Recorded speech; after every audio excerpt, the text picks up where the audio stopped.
আর পারছি না রাহুল, আমাদের মধ্যে আর কিছুই আগের মতো নেই। মানে হঠাৎ এমন বলছো কেন? আমি তো চেষ্টাই করে যাচ্ছি। চেষ্টা করছো, কিন্তু সম্পর্কটা কেবল তোমার একার চেষ্টায় টিকে থাকে না। আমি ক্লান্ত রাহুল।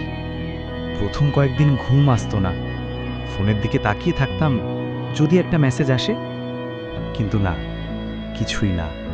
আমি জানিও কষ্ট পাচ্ছে, আমিও ভালো নেই, কিন্তু আমার মনে হচ্ছিল আমরা একে অপরের জন্য ঠিক নই। ওর হাসিটা একদম পাগল করে দিত আমাকে। রাস্তায় হেঁটে যাওয়া, হঠাৎ ঝড়ের বৃষ্টি, আর সেই ভেজা চুলের গন্ধ।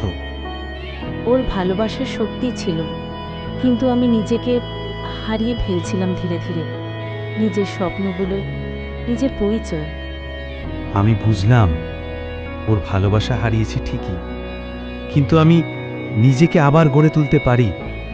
আমি শিখলাম কারো ভালোবাসা হারানো মানেই জীবন শেষ নয়, বরং এটা নতুন করে বাঁচার শুরু হতে পারে। ব্রেকআপ মানে শুধু বিচ্ছেদই নয়, এটা নিজেকে আবার নতুন করে চিনে নেওয়া, নিজেকে ভালোবাসার আর একটা সুযোগ।